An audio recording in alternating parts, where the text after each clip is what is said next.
What is going on, everyone? Welcome to 24/7 for football for another website podcast where we speak to the writers from our website 247football.com, and they can actually discuss the articles that they've written, and we can also get to know them a little bit more as well. So as always on this type of podcast, we are joined by Adam Stevens, who is head of website over at 247football.com. Adam, the website's been ticking along very nicely, and there's been some superb content as always from our writers. Absolutely, George. Hi, everyone. Again, we've had some interesting articles that have gone up since the last episode. We've had posts on the Spanish League, where Real Madrid look likely to win their first La Liga title since 2017. The League of Ireland's been given the green light to resume at the end of July. And there's also the restart of the MLS and NWSL in the US as well. And as well as that, there's the exciting climax to the championship season. One of our writers later today is going to do an article on Wigan's record-breaking 8-0 win over Hull, which gives them a fighting chance to stay up after what's gone on with the administration. And of course, we've had some very good articles from our guest writer today, Tom Parker, who's been looking at the Leipzig coach, Julian Nagelsmann, discussing how good Birmingham's Jude Bellingham is, and also looking at some of the European contenders as well. So it's a lot to look at there. Yeah, it's been a fantastic week. I mean, we've seen a lot of stuff happening within sport as well. You know, the Manchester City's European ban being overturned. Again, Tom did an article on that, and it was fantastic. So we're going to stop speaking about you like you're not here, Tom. Tom, no, it's okay. Keep it coming. It's the compliments are quite nice. So Tom, writer here at 24/7 Football. As much as you are a fantastic writer, tell the people a little bit about what you do within journalism, where you want to be, and how you got into it. A little bits like that. Yeah. So obviously, as some people might be able to tell, I'm a bit on the younger side. I'm 19, currently at the University of Salford, studying broadcast journalism. So a lot of what I do, a lot of what I study and things like that is around journalism. I've previously worked with a couple of radio stations. I've been on for a couple of interviews. I did an interview for Wolverhampton Community Radio for a trip to Japan that I took a few years ago. And I've also worked with Signal 107 covering Wolverhampton Wanderers. I was part of their sports team for the coverage of the games. And since then, to be honest, it's mainly been writing articles in my spare time. And then obviously I joined the press conference Facebook group and I managed to get a place here. And I've really enjoyed it so far. It's given me a platform to actually sort of, write articles that are of an interest to me. I do a lot of work on YouTube covering football, things like that. And I also have a podcast as well, In the Dugout, where I round up a bit match of the day style, round up all the scores and fixtures from the top 5 European leagues, obviously except the French league at the moment because it's been cancelled. But I'm also planning to do some coverage of the MLS and the J League for the upcoming season as well. So, yeah, a lot of it tends to be... Fill your time up, Tom.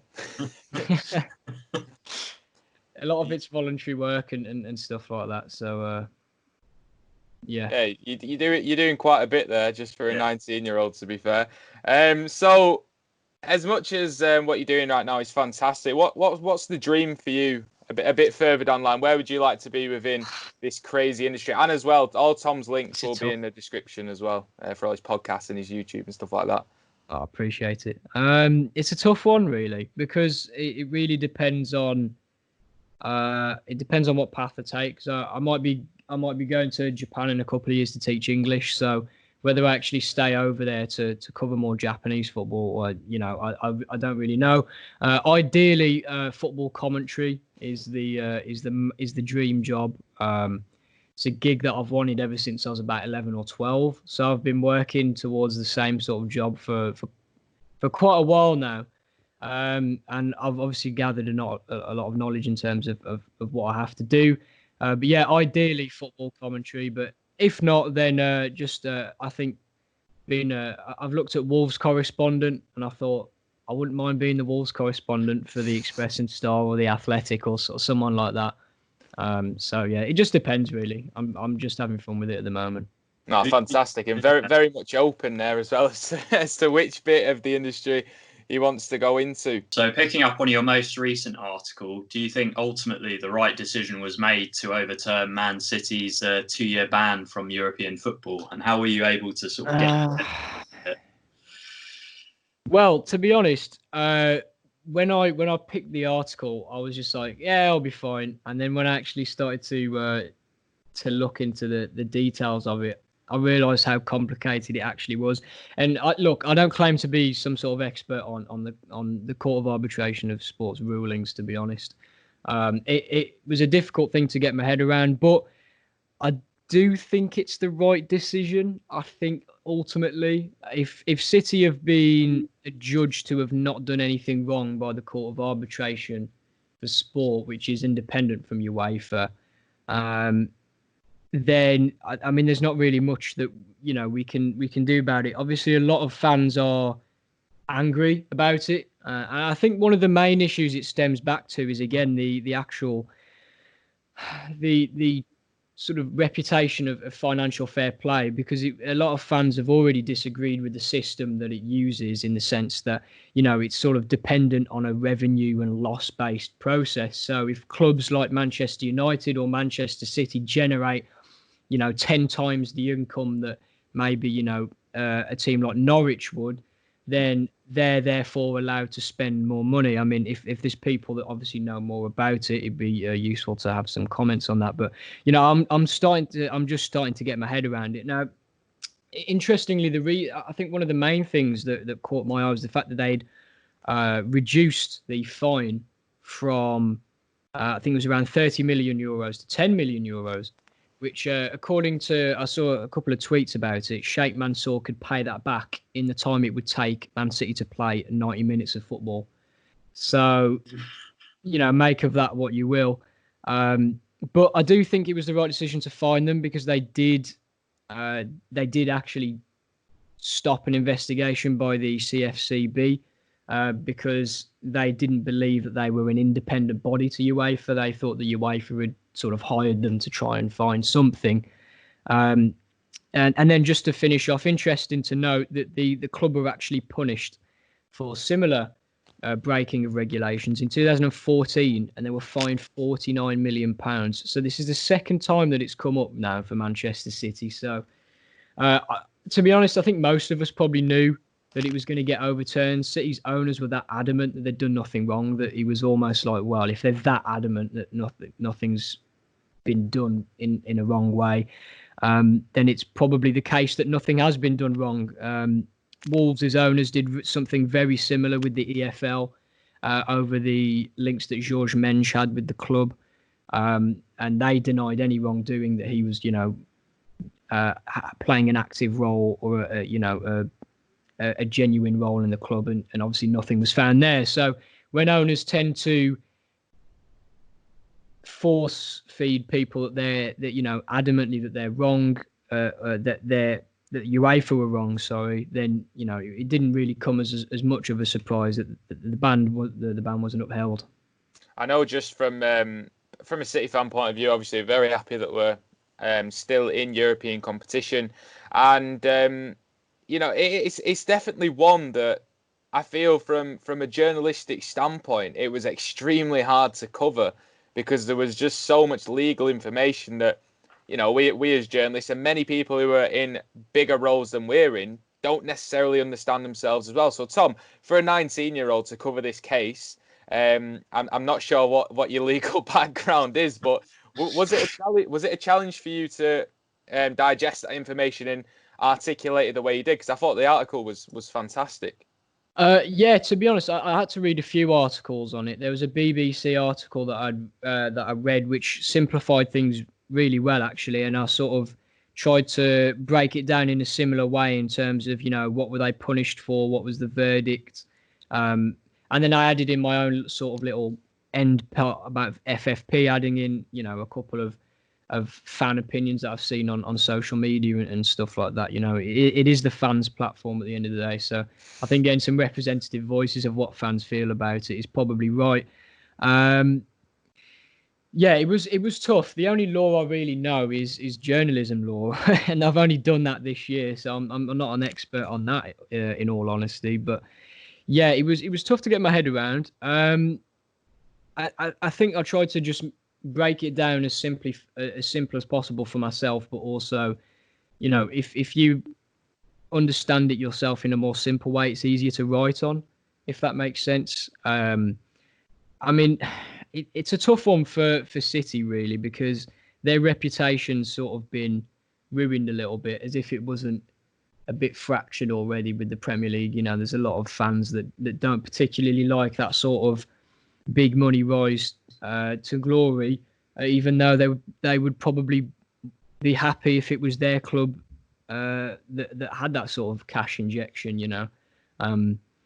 I think I've always had a soft spot for City in that sense, because I think that, you know, fans are very quick to jump on ambitious owners, but they'll also be quick to jump on owners that don't invest in the clubs that they buy. So it's a bit like, well, you can't win in that situation, really, because it's like, well, if you spend a lot of money, it's wrong, and if you don't spend enough, it's wrong. So it's people are sort of content with this middle ground, and I think that's what FFP was, you know, originally trying to do. It was to stop clubs getting bust or going into administration, like Portsmouth, you know, who had serious money problems because of the ridiculous wage bill that they had. I don't know. It's a tough one, really, because FFP's sort of a double-edged sword.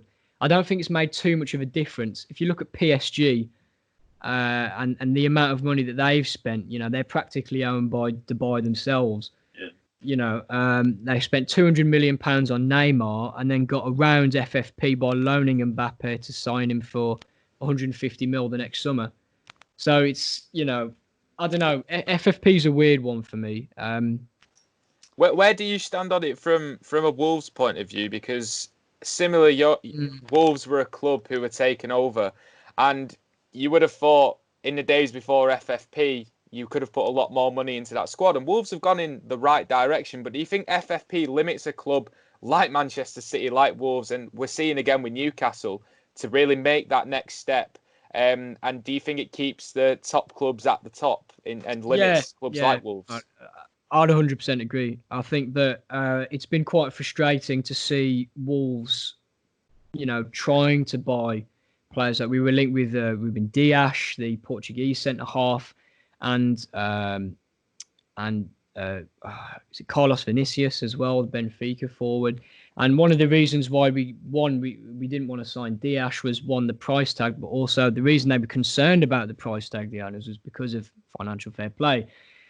Despite us looking like we're going to finish in the top 7 for a second consecutive season, we've done so comparatively on, I wouldn't say limited resources, but if you look at the amount of money, for example, you know, Aston Villa and Fulham, I think, had spent more money than us when they went up than we've spent. You know, we've spent very much between that sort of 15 to 20 million pound price tag, with players 18 to 23, that sort of that bracket. And of course, Portuguese, as many people have sort of cottoned on to. But yeah, no, I think clubs, the thing is, I can understand why people would be frustrated with City, because, for example, João Cancelo, 50 million or around 50 odd million in terms of the deal valuation they bought him in for, and he's been sat on the bench for most of the season. You know, people will probably see it as stockpiling talent, but I don't know. If they've gotten away with it in that sense, then you can't really call them cheats, because if they had cheated, they would have been punished. Although UEFA, you know, have been accused of having a lack of a backbone, this was the CAS's decision, not UEFA's. UEFA were the ones who wanted to punish Manchester City in the first place. It must be noted, though, that Chelsea obviously had a transfer ban for not similar things, but obviously I think it was they broke rules on how many players they had out on loan or something around that sort of mark. So different rulings. So I guess, maybe a different punishment. But, the papers that were leaked in Der Spiegel were, they were leaked at the end of the day. So Man City had that defense of, well, this was illegal. They had hacked into our accounts and twisted the numbers to fit a certain narrative. And I think that's probably why they managed to sort of, defend themselves in that case. So the whole situation ultimately means that there is an exciting finish to the season, because fifth place no longer gains Champions League football as Manchester City are back in, which means that we've got 4 clubs. Tom, before the restart, you seem to think that Leicester were assured of 3rd, Chelsea would finish 4th, Wolves 5th, and Manchester United in 6th. I'm smiling a little bit because not only is it, we all make predictions and it is brave to do that, but football throws up all sorts of things, doesn't it? And do you think that's how the season will still finish? And I suppose as well, are you surprised just how far off Leicester have fallen off the wagon? I'm going to be honest. I think I made a bit of a mistake because I remember publishing the article and then remembering that I hadn't talked about Leicester. And I was like, I'll be fine. They'll get 3rd place. I'm fairly sure they'll do it. And then, to be honest, I should have seen it coming because I'd looked at their form and I realised that they've been in pretty poor form since February, January time. In fact, I did another article on Leicester actually last week. Yeah.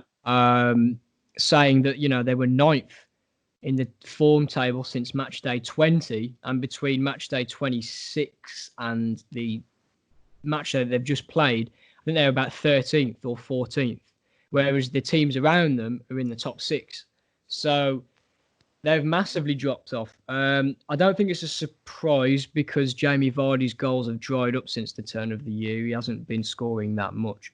I think in February I think they scored 2 goals and they lost to Norwich. So they were in poor form before the break, and they've been very inconsistent since it. Obviously, when they beat Crystal Palace 3-0, not to go back to the article, but the point of the article was, yes, Jamie Vardy hit 100 goals, but this Crystal Palace result isn't the norm. It's a rare win for Leicester.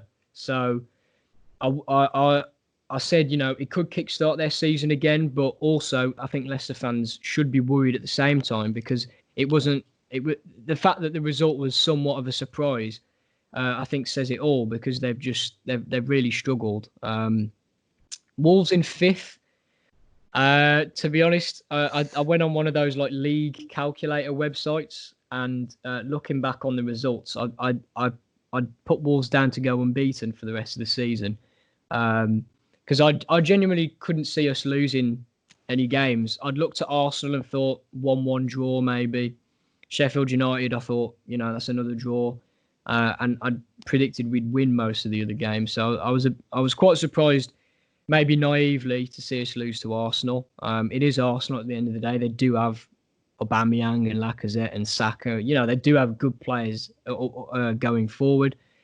I do regret that Leicester prediction. Chelsea, I think Chelsea and Man United's a weird one. United are put in 6th, which I know a lot of United fans will probably be a little bit like, haha, in your face. But I will say there was 1 point in it between Wolves and Man United. And I wasn't sure that Pogba would fit into the team as seamlessly as he has. I think for me, that was quite a surprise because he'd had so many problems this year. I just thought, wow, there's no way he's going to stroll back into the team in United and just going to batter everyone. But I did say, I did say in my prediction that if Fernandes and Pogba play together, they will genuinely blow teams away if they play to the level they can. And they've been helped, obviously, by that front 3, which I also did a little piece on. Of Mason Greenwood, Marcus Rashford, and Anthony Martial, which I'm sure we can touch on as well. But it was tough to call, to be fair. So I was bound to get a couple wrong. Adam, just going on that notion there of United's front three. Mason Greenwood seems like a revelation. He seems like the real deal. Oh, absolutely, absolutely. I mean, he's on form. I think he's scored like 16 goals in all competitions, and particularly he's been on fire since the restart. And just going off what Tom was saying about Leicester, I think they'd only beaten Crystal Palace and Aston Villa, I think, since March. And they've got a tough run in with Sheffield United tomorrow and Tottenham away. And then obviously the big one at the end of the season against United. I think Chelsea will ultimately get top four, I think, because Chelsea's running's hard. It is hard. I think they'll beat Liverpool. I think they'll beat Liverpool. I just can't count on our rivals doing us any favours, because I always remember 2010 when Chelsea went to Anfield and we were competing for the league title with them, and Gerrard horrendous pass back, I think, to Reina, and they capitalised on that and won 2-0 that day. So I think they'll have a hard game against Wolves last game though. So I mean, there's only 1 point in it between third and fifth, so it's a tight one. Finally, you wrote about Julian Nagelsmann, how impressed you were with him. Do you see him managing in the Premier League soon? Because there have been talks about him replacing Jurgen Klopp at Liverpool. Yeah, I would definitely say he will manage in the Premier League at some point. I mean, he's it's a fascinating story, really, for such a young manager to actually do the amount of work that he's done. I mean, let's not forget he's 32. He might have turned 33 by now, I think. I don't know his birthday. Sorry, Julian. Send you a card. Some players are still playing at that age. I mean, Ronaldo's 35. Do you know what I mean? So I've always been, I think over the past couple of years, I've definitely been more interested in sort of like the tactical side of football. And look, I'm not an expert on tactics. I'm still learning the game. But he was a manager that piqued my interest a lot because, like I said in the article, I think football is having as a whole is having a transition period, in a sense that a lot of the big clubs are now recycling their squads. Barcelona, of course, who are in dire straits at the moment on and off the field, having a bit of an identity crisis there. They're not playing particularly well. Bayern Munich have had to sort of rebuild their team. Real Madrid are having to do something similar. A lot of those classic players that we saw from 2010 to 2015, 16, those squads are now being recycled. The Pujols, PK's getting on a bit. Busquets, Xavi and Iniesta have obviously moved on. So there's a lot of those big stars from Barcelona that are moving on. But in terms of managers, obviously everyone talks about young players, but young managers, I guess, don't really get maybe sometimes the same look in. And Nagelsmann's one that I enjoy keeping an eye on because I remember him being appointed manager of Hoffenheim a few years ago when he was 28. 28 to be a first team head coach is pretty amazing, to be honest. And they were in a relegation battle at the time, and the goalkeeper Tim Weiser, who I think does WWE now, yeah, you're right, nicknamed him the Baby Mourinho. So I thought it was quite interesting to see him actually beat Mourinho's Spurs side convincingly. Because it was like, well, he's not really the baby Mourinho anymore, is he? You can't really put him under that label. But he took them away from relegation and he got them into the Champions League. I think he got them into fourth place the next season and then in third. And in his final season, they were sort of struggling around ninth place. And that's when he announced he was leaving at the end of the season and he signed the contract with Leipzig. But, I mean, ever since then, he's not really looked back. Obviously, Leipzig this season faltered really with their title challenge. Just too many draws. I think I followed them really closely this season. Started the season off really well, but their restart, their post-COVID campaign was a real disappointment. They dropped so many points from against teams that they just should have swept away, really. And they should have finished above Dortmund, really. I think they'll be disappointed they didn't. Dortmund have got a fantastic squad, but Leipzig, I think, are just as capable. They've got loads of really good young players. I actually quite like Leipzig. I know a lot of fans in Germany don't, because they're owned by Red Bull, and I don't think they use the 50+1 rule, which is a really big thing in Germany. But I really like the work he's doing. And in terms of the Premier League, like you said, I do think he will manage in the Premier League at some point. Where he goes, I'm not really sure. It's tough to call, really. There's been a lot of talk, hasn't there, about Manchester City as well. Should Pep leave? And that's it. Does that seem like a good fit to you for a progressive manager who sort of fits the club as well? Yeah, I think he's fairly similar to Pep in the way that they play, which is probably why a lot of people have sort of earmarked him down for Man City. Now, I mean, Pep Guardiola is very much, an attacking-minded coach with a possession-based style of football, which is everyone has known for the past, decade, really. I think that the way they press is fairly similar. I remember hearing something that Pep Guardiola says to his teams, if they lose the ball, they have to win it back within 6 seconds, which, obviously suggests a high press play. Now, I mean, Leipzig do focus on a sort of a more pressing style of play. They tend to sort of focus on concentrating play on specific flanks. So if an opponent has the ball on the right, they will tend to press over on the right-hand side in order to increase the chance that they're actually going to get the ball back. They tend to press in quite a unit as well. I think he's got the players to do it. From what I've seen at Leipzig, he likes to have a technically gifted, energetic midfielders. Christopher Nkunku, he's a bit of an engine, but he's also a provider. Dani Olmo, you've got a creative midfielder there with plenty of talent. Emil Forsberg, they've got Tyler Adams as well, actually, who's a bit more of that sort of physical presence. So yeah, I think that he would definitely suit Manchester City, especially with the amount of depth they've got in the squad. I mean, the players that they have would definitely suit the formations that he plays. He tends to play with a 4-2-2 or a 4-2-3-1. So you can imagine the players fitting into that system fairly well. 4-2-2, I don't think would be the right one. I think 4-2-3-1 will probably suit them a bit better, having that creative midfielder with the two wingers and the one up top. You could play Foden there. You could have two holding midfielders who are box to box.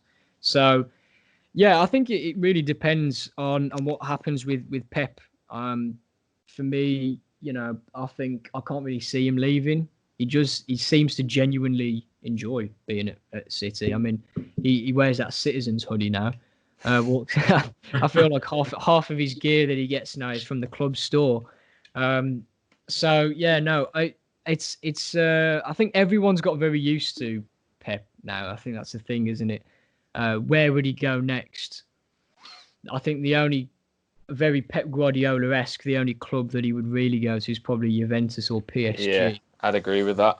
I think looking at his career path, you'd say that those are pretty much dead set. I'd be more surprised. To be honest, I'd be more surprised if he didn't manage one of those two clubs before he retires, because it's Barcelona, Bayern Munich, Manchester City.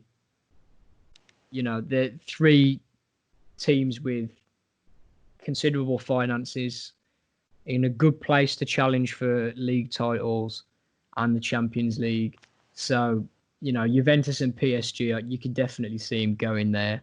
And I'd like to see him at PSG. I think it'd be interesting to see if PSG could actually win the Champions League.